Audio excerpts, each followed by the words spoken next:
And obviously, politics is very polarizing. Was there ever hesitancy or consideration of perhaps having an event at the White House and maybe a certain part of the fan base that is not lenient to those politics or the administration? Yeah, I don't think like that. It's not like I'm out here saying. I mean, even if you look at any of my speeches at the Republican convention, they're never political. I'm never talking about one side or the other side. Remarkable stuff from UFC CEO Dana White.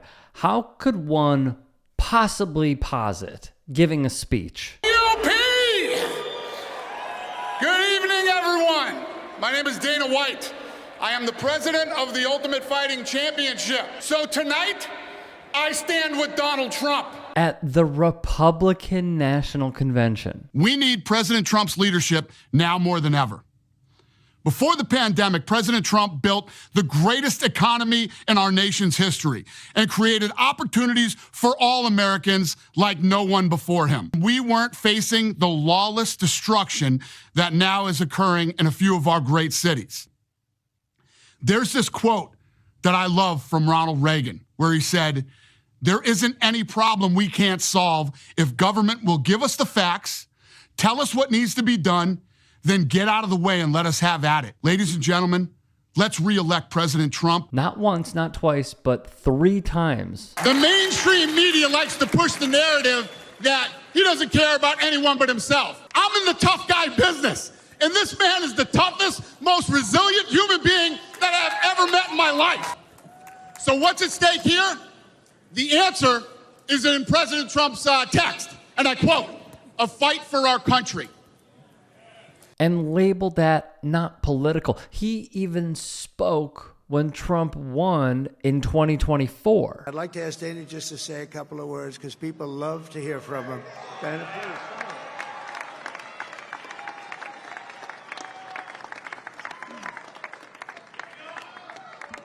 Nobody deserves this more than him, and nobody deserves this more than his family does. This is karma, ladies and gentlemen. He deserves this. They deserve it as a family. I want to thank some people real quick. I want to thank the Nelk Boys, Aiden Ross, Theo Vaughn, Bussin' with the Boys, and last but not least, the mighty and powerful Joe Rogan. I suppose I must ask, what exactly is the "I spoke at the RNC 3 times, I walk out with the President of the United States at my events that I put on and blasted on the video boards for my fans that I cater to take in each time they are there that he is present?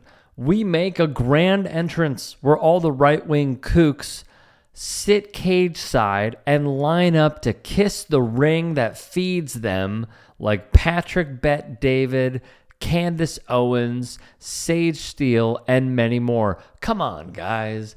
I'm not political. That's why I appear in AI slop with the President of the United States of America that features a gambling company named Stake. Wait. Stake? This morning, a new lawsuit accuses the rapper of glamorizing online gambling while misleading fans, some of them teenagers. Gambling on Stake is on the low. Drake has a partnership with the online casino Stake. When he posts about placing big bets, the lawsuit says it's not his money, but house money. So any reported losses are part of a marketing tactic designed to draw attention. The lawsuit was filed by a Missouri man who claims he lost money on Stake because of deceptive practices by Drake, online influencer Aiden Ross, and Stake. The platform markets itself as a social casino that does not offer actual gambling, but the lawsuit says Stake's virtual casino chips, known as gold coins, come with a bonus of Stake cash that can be redeemed for cryptocurrency, making Stake real and highly addictive gambling. The suit claims that Drake, along with very famous streamer Aiden Ross and another person, that they didn't just benefit from allegedly inflated streaming numbers, which we'll talk about, but there's an allegation that they may have financed those allegedly artificial streams through an online casino. And did he say Aiden Ross? I want to thank the Nelk Boys, Aiden Ross. As in streamer Aiden Ross? The guy who sniffs the seat of Andrew Tate once he gets up out of his chair? The dude who did the Trump dance with POTUS? Same dude who's apparently besties with the president's son? I want to say something. Shout out to Baron. All right, Baron, I know you be with the stream. Baron, you know what I'm saying? Chat, Baron, you know what I'm saying? Baron's cool. He's an AR loyal. You know what I'm saying? Chat, he's funny, all right? He's an AR loyal, man. He's tapped in. He's tapped in. He knows, chat. He knows everything. He knows, bro. All right? He's funny, man. He's a funny guy. He's one of us. But shout out to Baron, bro. Seriously, a good dude. Baron, if you ever run for president one day, I'll be your right-hand man. The same Adin Ross who got bailed out by Dana White. I'm down like $500K. And I literally don't know him. I obviously know who he is, but I don't know him personally. I'm down $500,000, and I'm just sitting there, and I'm on stream, and he comes, he sits down. I'm trying to put him up. He's like, "No, I got you." He beats me out of he pays my $500K marker off, and he gives me $50K and says, "Enjoy the night, kid." Thank you. That's just some Dana White. You know? I mean, the math ain't mathin', but what gets me is how he continues to frame being apolitical. It is pure fantasy land. Or whatever your deal is, or whatever I'm not a real political person. And he's been doing this shtick for years. I'm not political, he says, while hosting the United States Secretary of State and President. Well, one of the things that I've really tried to do through this whole thing is stay out of politics. It's such a BS line to anyone paying attention that Luke Thomas, a lifer in MMA media, wrote of White's words, "This is a more absurd bit than anything Josh Hokett did during fight week." If you're unaware, here's just a quick sample of who Josh Hokett is. Hello? Is this thing on? Listen, I'm gonna take out number 4, and I'm gonna saw off his head and put it on Alex Pereira's body, and then I'm gonna take number 3 and stitch it to the anus of number 2. You know, I'm not political. That's why I host a genocide apologist who also posts crap like this. Y'all on the internet coming for Cash Patel saying he's day 5 and we haven't gotten the Epstein files. Well, I'm here outside the West Wing and look at what we got today. The Epstein files, baby. Let's make America safe again. How can White spew this out of his mouth when he has made countless donations to Donald Trump along with his organization? In 2016, Chuck Grassley, an Iowa Republican, received the most money ever given by the UFC-led PAC at the time, grossing $50,000 in donations. What that sport does in ways that others don't is it makes people that disagree with those policies feel very unwelcome because these are straight up pep rallies for Donald Trump. Or when they donated to Paul Ryan. There's a difference between allowing the president to attend your event and making an entire show about an obvious show of support for the president. At that point, you can't say that you're not a political organization. Bloody Elbow would add Frank Fertitta donated over $200,000 to Donald Trump's presidential inauguration.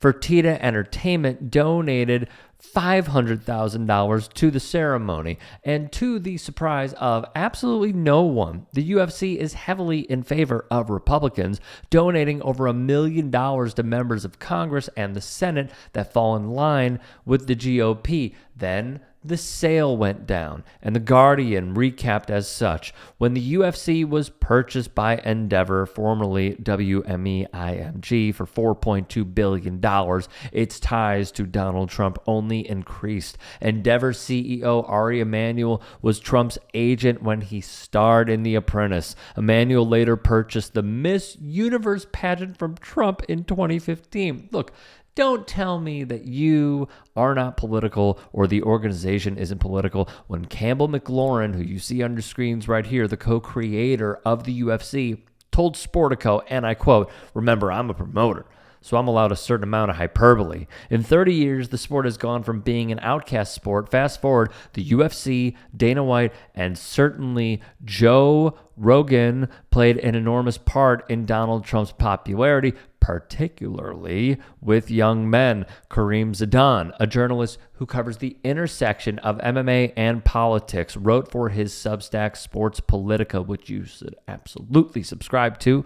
In truth, no other sports organization dedicated as much time or resources to Trump's re-election as the UFC did. No other American sports league has invested as much time and effort as the UFC has in promoting Trump during the election. Not just promoting, but donating. Dana White has given his money to John Huntsman, Rick Perry, Dean Heller, Orrin Hatch, Mitt Romney, the RNC, the Vermont Republican Federal Elections Committee, Oklahoma Leadership Council, that's Republican, the Republican Party of Idaho and Massachusetts, Reclaim America PAC, Republican, Texas Governor Greg Abbott, Joe Heck, the NRSC, Chuck Grassley, the Nevada Republican Party, John Tester, Trump, Cortez Mastro, Claire McCaskill, Danny Tarkanian, Joseph D. Morello, America First Action, Jackie Rosen, Joe Lombardo, Ron DeSantis,